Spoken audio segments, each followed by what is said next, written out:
story time du jour où j'ai pleuré à mon 3e ou 4e cours de danse parce que mes nerfs ont lâché. Donc j'ai 32 ans, j'ai commencé la danse en septembre 2025 et tout se passait bien pendant le cours de barre, à la barre, voilà. Et puis à un moment, après qu'on ait fini tout ce qui est technique au niveau de la barre, on passe au centre, c'est-à-dire qu'on quitte la barre et qu'on vient apprendre des techniques nouvelles, des pas, etc. au centre, sans barre, sans rien. On fait un enchaînement de pas, etc. Et je n'y arrive pas. Je n'y arrive pas, je vois que j'ai l'impression que tout le monde autour de moi y arrive, alors que je pense que c'est faux et que voilà. Je trouve que c'est pas parfait, je me dis mais je suis nulle, je suis nulle, je suis nulle, je suis nulle, je n'y arrive pas, j'ai beau regarder la professeure, je n'y arrive pas. En fait, d'être dans le miroir, de me regarder face au miroir, parce que là on est face à soi-même, hein, on est obligé de se regarder alors qu'à la barre on est de perpendiculaire au miroir, donc on ne se voit pas forcément. Je me trouvais moche, je me trouvais nulle, c'était l'horreur. Et là, j'ai craqué. Je me suis mise à pleurer. Mais pas pleurer à chaudes larmes, genre les larmes, je faisais les gestes et tout.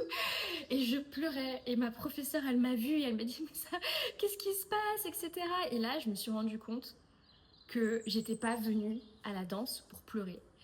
Et pourquoi j'ai pleuré? C'est parce que, en fait, je me suis rendu compte que je n'étais pas bonne en danse classique. Mais c'est normal, c'était mon 3e cours en n'ayant jamais fait de danse classique de ma vie, jamais de danse tout court. La seule chose que j'ai faite, c'était de la gym. Donc, c'est normal, en fait. Sauf que je suis une femme et comme beaucoup de femmes, j'attends l'excellence. J'attends la perfection. Comme que ça soit à danse classique, au surf, au travail, dans ma vie, tout. Dès que je fais un truc pas bien, je m'en veux, je culpabilise, etc. Mais depuis ce cours où je me suis dit, mais non, mais là, ça va pas du tout, c'est n'importe quoi, Manon, tu es heureuse d'aller à la danse, pourquoi tu te mets dans cet état-là?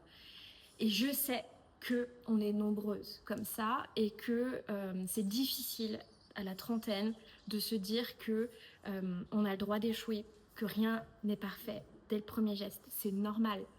Sauf si vous êtes une prodige de la danse et qu'en fait vous ne le saviez pas. Mais on n'est pas là pour devenir des danseuses classiques d'opéra, on n'est pas là pour devenir danseuse étoile, on est là pour s'amuser.